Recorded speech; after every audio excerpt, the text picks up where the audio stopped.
Chapter 3 দুটা চলকৰ ৰৈখিক সমীকৰণ জোৰ এক্সাৰসাইজ 3.6 আমি 1 নম্বৰৰ 7 নম্বৰ আৰু 8 আমি আলোচনা কৰিম। আগৰ ভিডিঅ'ত আমি 1 পৰা 6 লৈ আলোচনা কৰা হ'ল। কুৱেশ্যনটো কি কৈছে, ৰৈখিক সমীকৰণ জোৰলৈ পৰিৱৰ্তন কৰি তলৰ সমীকৰণ জোৰকেইটা সমাধান কৰিব কৈছে। এটা প্ৰশ্নটো হৈছে 10/x + y + 2/x - y = 4, আকৌ 15/x + y - 5/x - 2।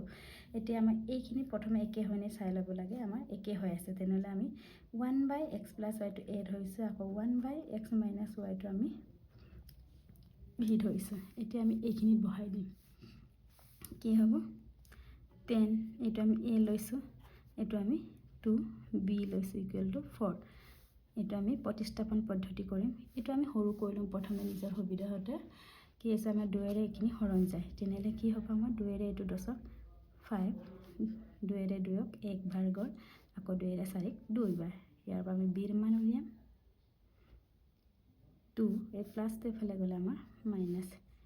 এইটো আমি বাৰু প্ৰথম সমীকৰণটো 1 দিলোঁ, এইটো 2 দিলোঁ, এইটো 1ত বহাই এইটো আমি 3 সমীকৰণ দিলোঁ। ঠিক তেনেদৰে আমি আকৌ এই 2 নম্বৰটো চাওঁ। কি 15 1/x + এইটো আমি y টো a লৈছিলোঁ, আকৌ 5 1/x - y টো আমি b লৈছিলোঁ, আকৌ কি আছে -2। এতিয়া আমি bৰ ভেলু কি পাইছিলোঁ, 2 - 5 = -2 3ৰ পৰা। এতিয়া 15 5 2 = 10, -a প্লাছ 5 5 = 25 = -2। এতিয়া 15a + 25a আমি কিমান পাম,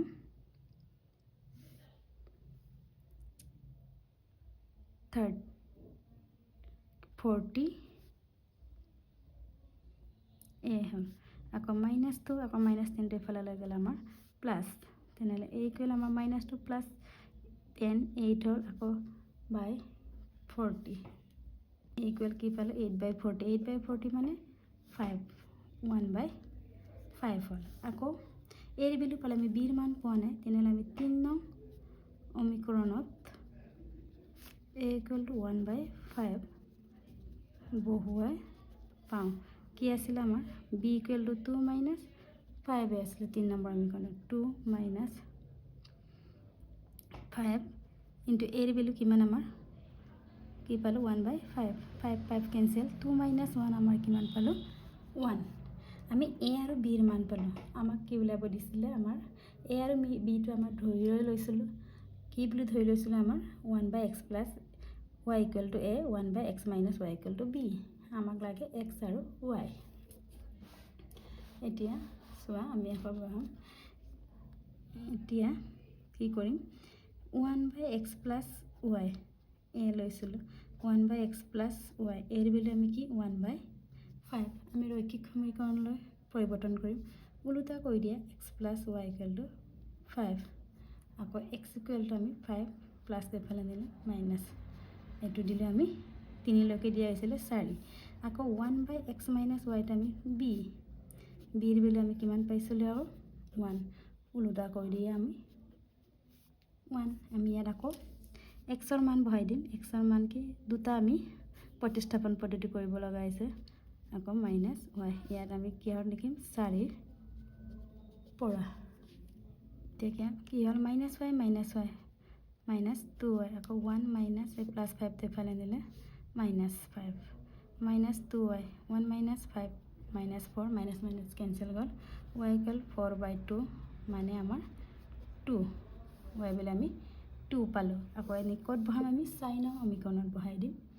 4 নং সমীকৰণত y = 2 বহুৱাই পাওঁ। x = কি আছিলে আমাৰ 4টো 5 - y 5 - y ৰ মান কি পাইছিলোঁ আমি 2, তেতিয়া 5 - 2 আমাৰ 3। এইটো নহ'লে আমি x = 3 আৰু y = 2 পালোঁ। এতেকে নিৰ্ণয় সমাধান কি পালোঁ, আমি x = 3 আৰু y = 2। এইটোৱে আমাৰ এনচাৰ। এতিয়া আমাৰ নেক্সট প্ৰশ্নটো চোৱা। 8 নম্বৰ প্ৰশ্নটো চোৱা 1/3x + y + 1/3x - y = 3/4 আমি 1 নম্বৰ সমীকৰণ দিছোঁ আকৌ 1/2 * 3x + y - 1/2 3x - y = -1/8 এইটো আমি সৰু কৰিব পাৰোঁ 2 এৰে আমাৰ এইকেইটা কাটা যাব 2 এৰে কিমান হ'ব 2 1/3x + y - আকৌ 1/3x - y ইয়াতে আমি কৰি ল'লোঁ আকৌ 2 এৰে এইটো আমাৰ 4 গ'ল এইটো আমি 2 নম্বৰ সমীকৰণ দিলোঁ এটা আকৌ চোৱা এইটো আৰু এইটো সমান হৈছে নে আমাৰ একে আছে তেনেহ'লে আমি কি কৰিম ধৰো 1/3x + y = আমি a ল'লোঁ আকৌ 1/3x - y = আমি b ল'লোঁ এতিয়া 1ত আমি বহাম এইখিনি 1ৰ পৰা আমি কি পাম এইটো আমিলে আমাৰ কি আছিলে a এইটোৰ বেলা আমাৰ b তেনেহ'লে 3/4 এইগুলো আমি ইয়াৰ পৰা ওলাই থম 3/4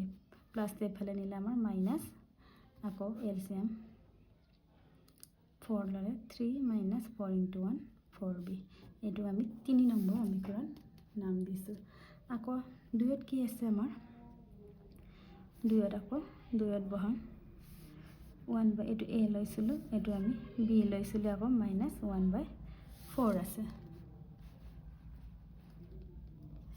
তাৰপিছত আমি এৰ ভেলু চাওঁ এৰ ভেলু আমি কি পাইছিলোঁ মই এইখিনি প্ৰতিস্থাপন পদ্ধতিয়ে কৰি আছোঁ তোমালোকে যদি অপনেণ্ট পদ্ধতি বা বজ্ৰগণন পদ্ধতি কৰিব বিচাৰে কৰিব পাৰা একে এনসাৰ ওলাব এৰ ভেলু আমাৰ 3 - 4b/4 - b আকৌ -1/4 আমি লসাগু ল'ম 3 - 4b - 4 × 1 4b আকৌ -1/4 দুই চাইডে 4 4 আছে আমাৰ কেনসেল হৈ গ'ল কৰিলোঁ এতিয়া -4b - 4b -8b আকৌ -1 এই প্লাছ 3 টো এফালে নিলোঁ আমি -1 -8b কৰি -1 -3 -4 তেতিয়া কিমান হ'ব b = মাইনাছ আমাৰ কেনসেল হ'ল 4/8 4/8 1/2 b ৰ ভ্যালু কি পালোঁ আমি 1/2 এতিয়া আমি 3 নম্বৰ সমীকৰণত বহাম 3 নং সমীকৰণত b = 1/2 বহুৱাই পাওঁ কি আছে আমাৰ a = 3 - 4b/4 এইটো আমাৰ 3 নম্বৰ সমীকৰণটো আছিলে ইয়াত আমি বহাই দিম 3 4 b ৰ ভ্যালু কিমান 1/2 4 2 ৰে 4 ক 2 টাইম গ'ল আকৌ 3 - 2 * 2 4 3 - 2 আমাৰ 1/4 এৰ ভ্যালু আমি কিমান পালোঁ 1/4 এতিয়ালৈকে আমাৰ কমপ্লিট হোৱা নাই কাৰণ আমাৰ a আৰু b টোৰ মানটো আমাক ওলাব দিয়া নাই a আৰু b মানটো আমি অকল ধৰিছোঁহে এতিয়া কি বুলি ধৰিছিলোঁ আমি তাত বহাই আমি x ৰ মান উলিয়াম দে কি কৰিম কি লৈছিলে আমি 1/3x প্লাছ এতিয়া 1/3x প্লাছ y = আমাৰ কিমান আছিলে a এটা a ৰ মান কিমান পালোঁ আমি 1/4 উল্টা কৰি দিম আমি 3x + y 4 বা 4 * 4 3x + y ইনটু কৰিলে একে হয় এটা ইয়াৰ পৰা আমি আকৌ y ৰ মান উলিয়াম 4 প্লাছ এফালে নিলোঁ মাইনাছ এইটো আমি দিলোঁ কি সমীকৰণ 4 নম্বৰ দিলোঁ আমি y = কি পালোঁ 4 - 3x এইটো আমি 4 নম্বৰ সমীকৰণ দিলোঁ আকৌ আমি 1/3x - y = আমি কি লৈছিলোঁ আমি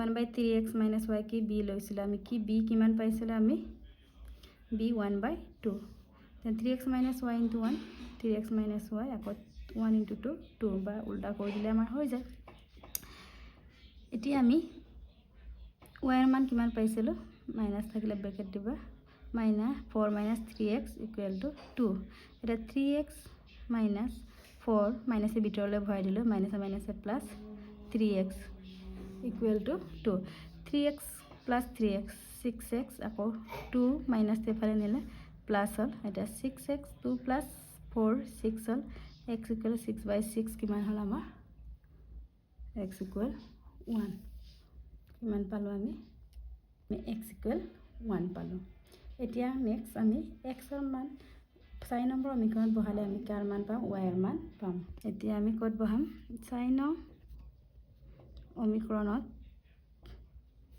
x = 1 বহুৱাই পাওঁ। কি আছিলে আমাৰ 4 নম্বৰ সমীকৰণটো 4 minus y equal to 4 minus 3x আকৌ 4 3 ইনটু xৰ ভেলু 1 4 মাইনাছ 3 1 যায় 3 4 মাইনাছ 3 আমাৰ 1 পালোঁ। এতেকে আমি xৰ মান একে পালোঁ, xৰ মান 1, yৰ মানো আমি 1 পালোঁ। এতেকে নিৰ্ণয় সমাধান আমাৰ কি হ'ল x ইকুৱেল 1 y ইকুৱেল 1 এইটো।